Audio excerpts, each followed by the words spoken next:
ямар нэгэн үйлдэлийг шагналаад гэдэг энэ процесслаад ирэхээр допамин оролцдог гэж төлөө ойлгож болох юм. Одоо ингэ сонирхолтой бичлэг гарч ирэх болов гэх мэтчлэнгээр допамин маш их хэмжээгээр ялгараад тэр Instagram-ыг 2-3 цагаар үзье 4-5 цагаар үздэг. За одоо допамин бага ялгараарай, одоо их ялгараарай гэдэг тархинтай гол хөдөлгөөсөө ярьж чадахгүй шүү дээ. Тийм учраас яах вэ гэхээр сайн байцгаана та бүхэнд өнөөдрийн мэндийг хүргэе. За өнөөдөр би та бүхэндээ допамины талаар ярихад бэлэн болоод байна. За бүгдээрээ допамины талаар маш их сонсч байсан баг. Допамин сайн, допамин муу гэдэг маш олон мэдээлэл явдаг. Хэрвээ та бүхэн допамины талаар сонсч байгаагүй байх юм бол энэ бичлэгээрээ би допамин гэж яг юу юм бэ? Допамин яг сайн зүйл юм уу, муу зүйл юм уу? Допаминыг яаж хянах вэ? За бүр цаашлаа допаминыг хэрхэн өөрсдийнхөө зорилгодоо хүрэхэд ашиглах вэ гэдэг талаар та бүхэндээ ярихад бэлэн болоод байна. Допамин гэдэг маань хүн ямар нэгэн үйлдэлийг чагнал авахд оролцдог. Тархинд ялгардаг химийн бодис буюу нейротрансмиттер юм аа. Хэдүүлээ нэгэн туршилтан дээр илрүүлгэрэнгүй ойлгох гэж хичээцгээд эрдэмтэд ингээд нэг юм хөшүүрийг дарах юм бол тэндээс нь хоол гарч ирдэг юм жижигхэн өрөөнд дотор ингээд хулганыг тавьсан юм байна л да. Тэр хулганыгаа болохоор энэ хөшүүрийг дарах юм бол тэндээс ингээд хоол гарч ирнэ гэж сургацсан. Энэ үед болохоор хулганы тархинд юу болж байгаа гэхээр маш их допамин ялгарч байсан. Эргүүлээд нөгөө хулганыхаа тархинд байгаа нөгөө допаминыг хасгасан юм байна л да. Тэгтэл юу болсон бэ гэсэн чинь нөгөө хулган чинь өссөн ч гэсэндээ нөгөө хөшүүргээ дарахад болцсон.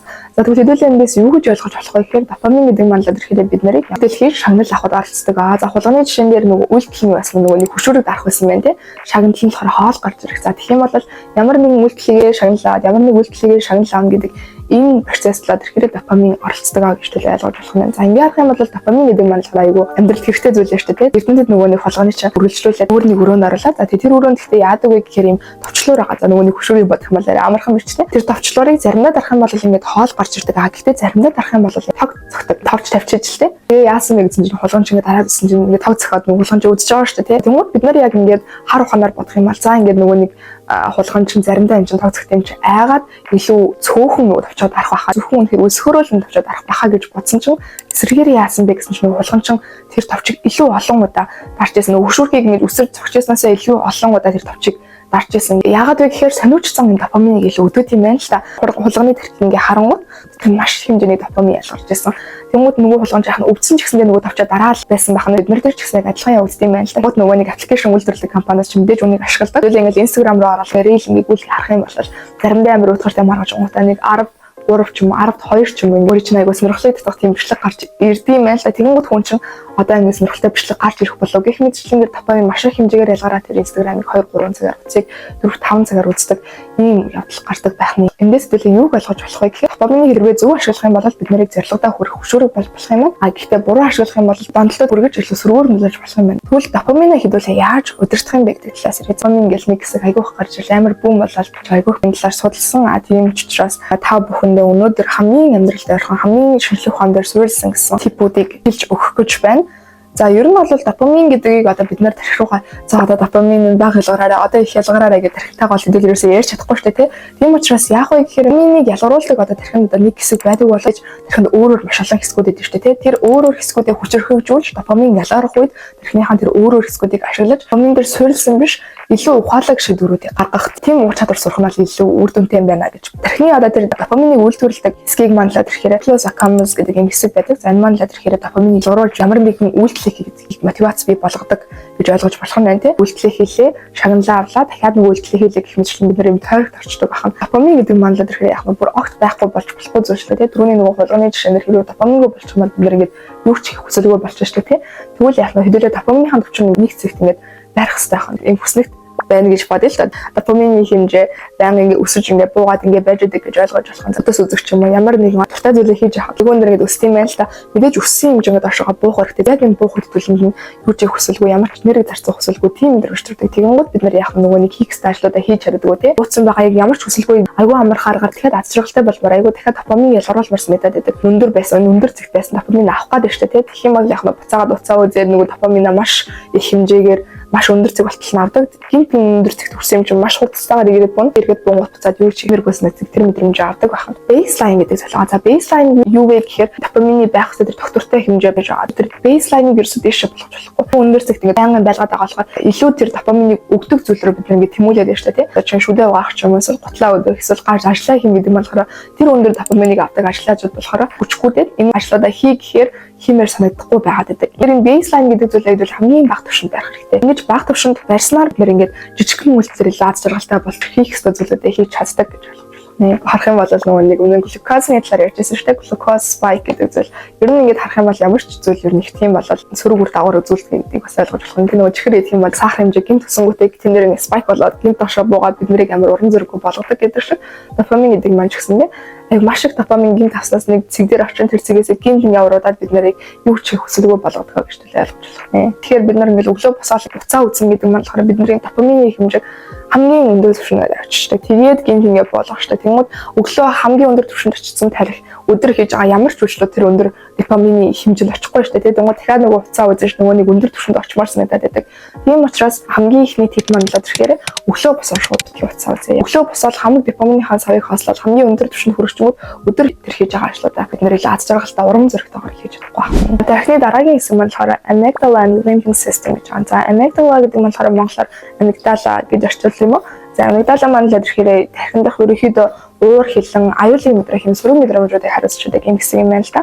За limbic system гэдэг нь бол сэтгэл хөдлөл бас тэмүүлэг юм хариуцдаг юм систем юм байна. Тархины энэ мэдрэмжүүдийг хариуцдаг энэ хэсэг маань допаминыг ялгаруулах нөгөө nuclear accumbens гэдэг хэсэгт. Айгуу тийм нефт нарын холбоотой байд юм байна л да. Үнэхдээ хэцүү мэдрэмж төрөнгөт л би нэрээ нөгөө нэг энэ үйлдэлийг хийхээр аз жаргалтай болдсон шүү дээ гэдэг допамин ялгаруулалтын нөгөө үйлдэл рүү очиж өндөр допамин өгдөг надад тоглоом тоглох ч юм уу гэх мэтчлэн тэр үйлдэлүүдийг хийх гэдэг шүү дээ. Тэгвэл тэгвэл энэ дээр яаж чадах вэ гэхээр хэцүү мэдрэмж төрөх юм ямар нэгэн зовлон тохиолдох энэ үед өөрсдийгөө допаминыг хэд өндөр ялгаруулдаг тийм үйлдэл рүү биш support system буюу өөрсдийгөө тийм өргөдөг тийм системтэй болно гэсэн. Одоо жишээ нь журнал бичдэг ч юм уу эсвэл гарч 20 минут алхах ч юм уу энэ үйлдэлүүдийг хийх юм бол илүү их нөгөө нэг допаминыг өндөр шаарддаг тэр үйлдэлүүдийг хийхгүйгээр энэ муухай мэдрэмжүүдэд даван туулж чадна гэдэг ойлгох хэрэгтэй. Би болохоор хэцүү үед яадаг гэхээр айгүй тийм чихэрлэг мэд гэдэг. Чихэрлэг мэд гэхээр яг сэтгэл санаа сайхан бол нөгөө допамины хэмжээг маань өсөх гээд штэ тийм маш их чихэр авах юм бол миний глюкозны хэмжээ ч гэсэн нэгэд айгүй хурдан өсөж миний сэтгэлийг сайхан болгох гээд штэ тийм. Гэтэл их хэмжээний чихэрлэг мэдхийн хооронд гараад ингээ 20 минут гүйх юм бол илүү эргээр бисэн дах сайхан хэмжээг өсөхгүйгээр тэр хэцүү зүйлийг ил тавч чаддаг. Prefrontal cortex гэдэг юм хэсэг байгаа. За энэ маань болохоор ямар хэсэг вэ гэхээр шийдвэр гаргах асуудлыг шийдэх цан гаран шиг өдөртдөг юм хэсэг юм байна л да.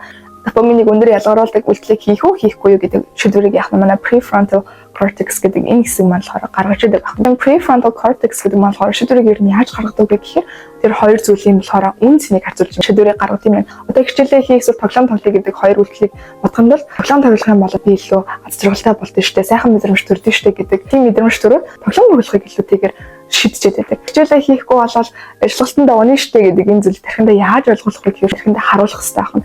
Ингээд цаасан дээр бичингүүтээ өнөөдөр би 1 цаг, маргааш 1 цаг, нөгөөдөр 1 цаг ингээд хичээлээ хийх юм бол би 7 хоногийн дараа ажиллалтан дээр ийм дүн авч чадна гэдгийг ингээд бичээд тархиндаа ингээд харуулах хэрэгтэй байна.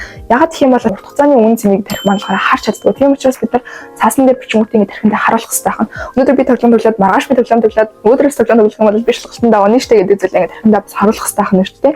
Тэгэх юм бол тархи маань яадаг вэ гэхээр тэгэхээр тоглоом тоглох гэдэг зүйлийг хичээл гэдэг зүйлээс илүү сөрөг үр дагавартай мэнгийг хараад хичээл хийх гэдэг шийдвэрийг гаргадаг гэсэн. Дараагийн тип маань л тэгэхээр яах нь урт хугацааны төлөвлөгөөгөө заавал бичиж тархиндаа харуулах бахны prefrontal cortex гэдэг хэсэг маань яах нь тэр хоёрынхаа үн цэнийг хооронд жишээнгүүтээ хичээл хийх гэдэг нүүлдлийг хийдгээ ойлгож болох нь. Hippocampus гэдэг маань ойсон журам зам баримжааг л удирддаг.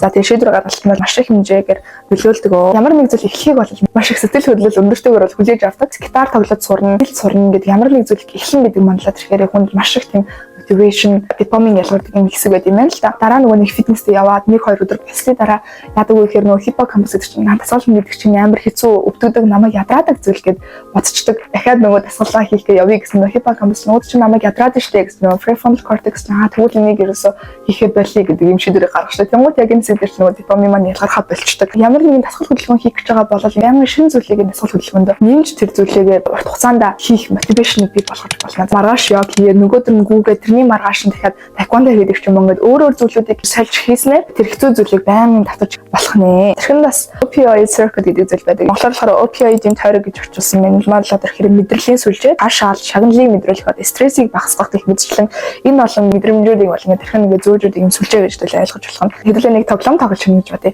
Тоглоомонд тэгсэн чинь айгүй амархан тоглоом. Хэдүүлээ ингээд тоглох болгоомоо ингээд ялаал тэгэх юм бол энэ маань айгүй уйтгартай байгаад энэ тоглоомыг тоглох хүсэл төрөхгүй шүү дээ. Тийм учраас хэдүүлээ яахыг хүсдэг вэ гэхээр заримдаа ялгадаад ингээд тэр хэцүү тоглоомоо ингээд үеэд авах юм бол айгүй тийм гоё мэдрэмж аваад маш их допамин ялгараад энийг хэдүүлээ юу гэж ойлгож болох вэ гэхээр тархи маань өвдөлтийг pleasure буюу таашаалтай тэмцүү гэж ойлгодог.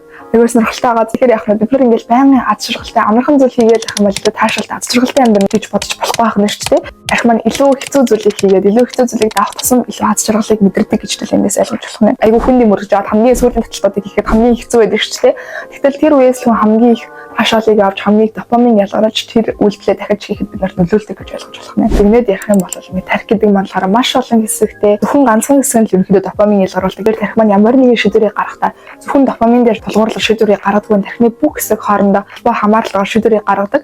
Тийм ч учраас бид ямар нэгэн шийдвэр гаргахдаа зөвхөн допамин дээр суурилсан биш тархинуудынхаа бусад хэсгүүдийг илүү хүчирхэг болгож илүү ухаалаг шийдвэрүүдийг гаргаж зорилгодоо хүрэхэд ашиглаж болох нэ. За тэгээд бичлэгийн хүртэл үзсэн та бүхэндээ маш их баярлалаа. Дараагийн бичлэгээр уулзлаа. Түр баяртай.